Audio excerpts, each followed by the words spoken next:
Казахстан – один из ключевых торговых партнеров Кыргызстана. И несмотря на кризис, вызванный пандемией коронавируса, объем притока прямых казахских инвестиций за 2020 год увеличился на 9%. Как отметил Садыр Джапаров, страны являются соседями, стратегическими партнерами не только на двустороннем уровне, но и в рамках Евразийского экономического союза, что дает большие возможности казахскому бизнесу для реализации инвестиционных проектов в Кыргызстане. Вместе с этим он признал, что страны не в полной мере используют свой торгово-экономический потенциал и остановился на имеющихся предпосылках для повышения товарооборота. Президент Республики Казахстан Касым-Жомарт Токаев в своем обращении выделил одними из приоритетных направлений необходимость реализации новых совместных инфраструктурных проектов и полноценного задействования трансграничных узлов, в том числе в рамках увязки ЕАЭС с инициативой «Один пояс, один путь».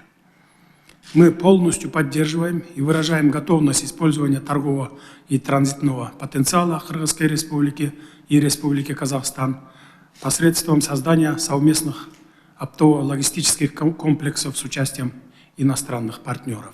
Кыргызстан активно работает над улучшением инвестиционной и торговой политики, проводит работы по повышению доступа к рынку и увеличению рынков сбыта, при этом создавая благоприятные условия для ведения бизнеса и обеспечения защиты прав предпринимателей и инвесторов. Глава государства рассказал об одном из первых указов, направленного на усиление защиты собственности предпринимателей и инвесторов, исключение необоснованного вмешательства государства в экономическую деятельность субъектов предпринимательства. Особое внимание мы уделяем вопросу обеспечения безопасности деятельности инвестиционных объектов и имущества инвесторов, устранению барьеров и упрощению требований, установленных в национальном законодательстве Кыргызской Республики по вопросам инвестиций. Кроме того, глава государства отметил и нововведения в таможенной и налоговой сферах, направленных на повышение качества и прозрачности оказываемых услуг. Также глава государства добавил, что в Кыргызстане начинается применение цифровых технологий в сфере сельского хозяйства с элементами электронной коммерции для обеспечения прослеживаемости и безопасности сельскохозяйственной продукции.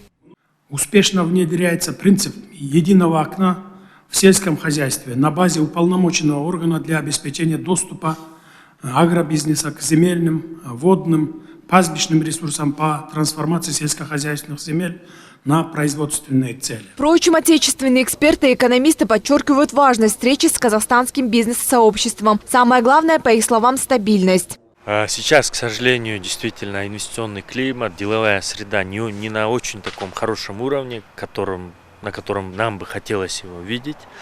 Поэтому сложно привлекать инвестиции откуда бы то ни было.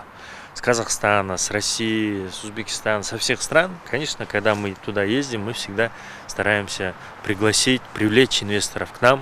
Работайте у нас, пожалуйста, у нас большие перспективы, потенциал большой у страны, много отраслей, где можно работать.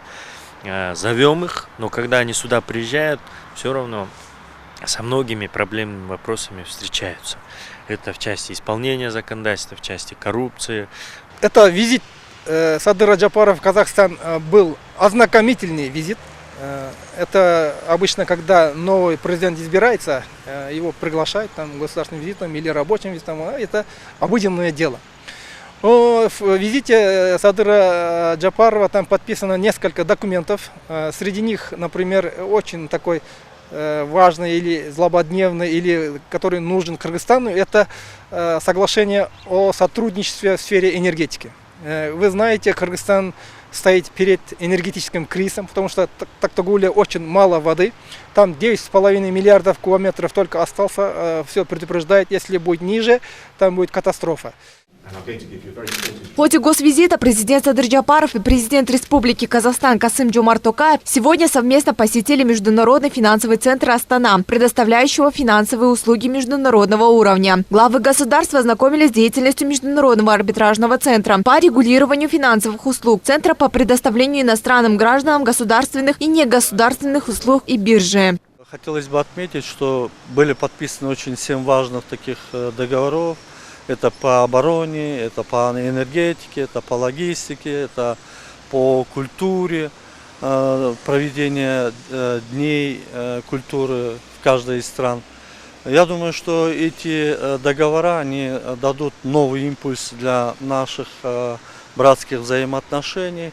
И я думаю, что Вот те вопросы, которые были поставлены, и в части логистики особенно, они дадут возможность для того, чтобы мы очень хорошо вдохнули новые силы вот в наши вот эти отношения.